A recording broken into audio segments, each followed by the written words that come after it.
Toronto real estate is not overvalued? Huh. Why am I saying this? Well, house prices are actually supposed to be where they are. And this is a very strange comment coming from me, given kind of where the market is right now, right? With high interest rates and high inventory. But despite the higher than normal inventory and whatever you want to call it, interest rate now high or a historic average, we at the moment right now, from momentum wise and pricing wise, are actually exactly where we should be. I'm going to explain to you why that is the case in this video.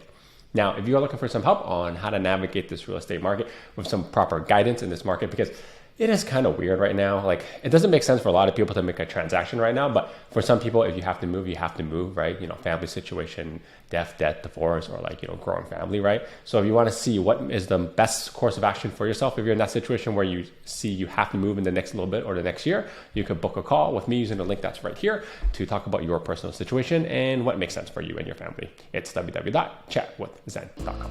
Simply click on the date and a time that works best for you. And then when you see the prompt, fill in your name, email, mobile phone number, and the question you have for me, and then we'll chat then. Good day, Toronto. Welcome to another episode of Prime Properties TV. My name is Zhen, and I run and operate a RE/MAX in the greater Toronto area on top of making awesome educational real estate content just like this for you.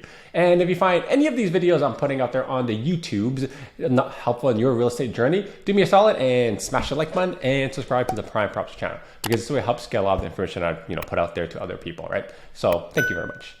So I feel like as of late, at least in the last 2 weeks since I've been back, I feel like all the headlines, including my own personally, are rather negative, okay? And I would say I'm kind of a generally very optimistic person about the market and life in general. So I kind of want to clear out some of the negativity, push away the pessimism in this video and kind of focus on the other side of the narrative, is what is actually good, right? Call it some positivity. So this is why I was saying, like, what if prices right now in Toronto are exactly where they actually should be in the grand scheme of things right now, right? So Toronto real estate is actually not overvalued right now, right? Yeah, weird, realtor hat, whatever, right? But, just put away the pessimism and follow me for this, right? And let me show you some data and kind of what some historic numbers should really be telling us and where we should be right now. So you can see on the chart over here, these are all the average prices in the GTA, so Greater Toronto Area, since the data was tracked essentially in 1996. And this is all average price for the month of October. So, basically the last average price we got in the last print was about 1,125,000, give or take, right? And you can see down there the average appreciation per year in October. Now, the right-hand column is the percentage appreciation each year from October to October. And you can kind of see, like, there's like massive spikes where it has gone up 20%. It did that almost twice, like high teens in the last 5 years. But over time, essentially the average is a 6.84% appreciation per year, which includes all the dips and everything, includes all the stuff in the 90s, right? Or you could look at it depending on, what kind of person you are, the purchasing power has decreased in either like a inflation adjusted world, but whatever. But these are the average real estate prices for you in this metric to illustrate a point, right? So you can see that yellow line up at the bottom of the bar over here, I'll point it out. That was the last year before we got the pandemic, right? So this is October 2019, and then the pandemic happened like 5-6 months shortly after, right? And it threw the entire real estate market for one heck of a ride, right? And anyone who was not licensed in real estate before that will probably not understand that while currently the market is very, very soft, it really isn't all that bad if you were licensed in like 2017 and 2018. I will say, like, right now, definitely feel softer. Like, transactions are definitely lower given the rates, but the speed at which transactions are going and the speed at which buyers are making decisions is pretty much comparable to 2017 and 2018. So why am I highlighting this and talking about all this stuff in the past and whatever, right? And, illustrating the appreciation in October? What if, just what if, in a magical world that the pandemic never happened, right? Not because I would personally loved all those lockdown years back in my life back, right? But what if the pandemic never happened and it never took the real estate market in Toronto for call it that crazy ride, and made it incredibly volatile with the swinging interest rates? Well, here's the math.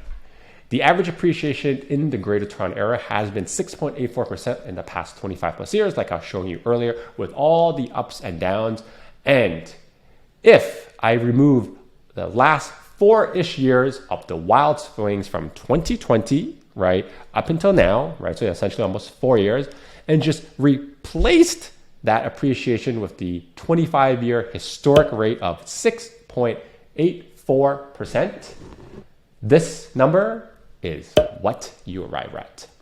$1,110,000, which is about 16,000 shy of what the actual average is, or like a 1.3% difference in the actual price of where we are right now. Strange, right? Weird? Coincidence? It depends how you want to appraise it, right? It's almost like the Toronto real estate prices are not overvalued based on historic rate of appreciation, right? And are they? I don't know. You let me know in the comments below. Now, let me show you this data in a chart form. So you can see over here, if we map out the appreciation in one linear way, like no volatility, no ups and downs, using the historic averages I showed you earlier on a month to month, which is 0.65% month to month appreciation for anyone wondering. So over the almost 4-year time span with zero volatility and the pandemic just thrown out the door, right? You have that orange line. It just goes straight up, right? Now, compared to the blue line of what we actually saw because of the wild swings in the interest rates due to crazy pandemics, and you have a guy named Tiff Macklem talking about you should borrow your brains out because interest rates will stay low, which warped the demand and supply curve. That's the blue line. Yeah. So at the end of the day, both lines reach the same price at the same time, which is right now. Strange, right? My question for you is, what would you prefer, right? Is this a coincidence? I personally prefer the straight line, right? But obviously we didn't get it. And I'm showing you this because just maybe, if you're following around my non-pessimistic view of this world in Toronto real estate, prices on historical trends should be exactly where they are, not overvalued. And this is why I've always said to a lot of my investor clients, real estate is not a get-rich-quick scheme. It's a get-rich-slow scheme. And you need to have patience and a minimum 5-year horizon, and you need to have the ability to endure the ups and downs, right? But this is what removing the volatility looks like. It's the orange line. It'd be great if we could do that, but we're not in that world, right? Now for the fun, make-believe, super smooth world of real estate and kind of bumps, in this chart here, if you look carefully, there are exactly 4 months in the last like 40 months or so. So 10% in which where if you bought in that month, you'll be under the smoothed out linear historic appreciation line, or effectively in layman's term, you bought below market price on an average. Now these months are April 22, exactly right in the smackdown of the lockdown. January 2022 and January 2023, which is the winter months of the rate hiking cycle where we went up 400 bips. And the latest one being August 2023, right after the last rate hike. All of these to me look like the sentiment was the worst at the time, right? For sellers. Maybe, right? It's a coincidence? No, I don't think so. So where do prices go from here? Maybe we have another 16,000 average price to go down. Maybe we don't. I don't know. Nobody does. Anyone who does, like I've been saying, is probably lying to because no one will know. The market is rather volatile right now. And maybe we have more downside on the average prices to go right now because, again, rates are still high. But in the last 2 weeks or so, just anecdotally and looking at some listings, I have noticed some more properties selling, not at like, what the market value should be, but more so just like a little bit below market. And it's almost kind of like, some of the sellers have made their price reduction and there were buyers for that property at that price, right? Some would say the sellers have capitulated, right? And some, including myself, would say that there was just a meeting of minds of the value of that property, right? Meaning the buyers and the seller both feel like that property is worth that much, so they have transacted at that price. It's almost kind of like that equilibrium is slowly getting there and people are realizing what that pricing equilibrium is. However, a lot can change, especially if rates continue staying this high. But I don't suspect that we're going to see a lot of the inventory being absorbed as fast until we see some kind of rate cut.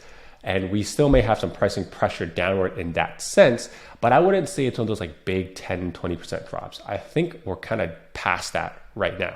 Again, that's just my thought right now, but that's always TBD based on whatever new data comes out, right?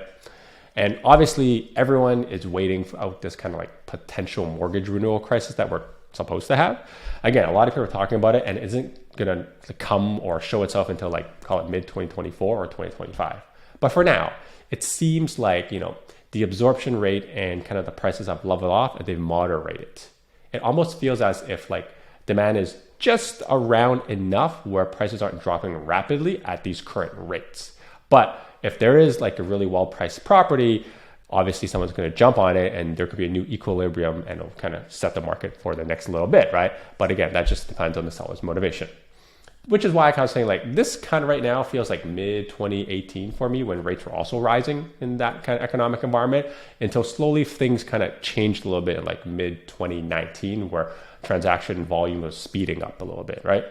And if we're going to like run that similar parallel, which I think we're kind of similar, obviously the debt's higher, the interest rates are higher, that time for when things pick up would be like fall 2024, right? And only time will tell if my inkling is kind of right.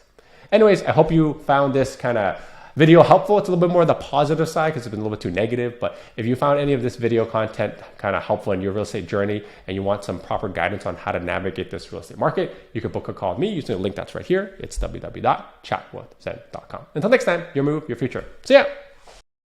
Now that I'm done watching this video, I think you should check out this video. And you know what? Why don't you check out this video too?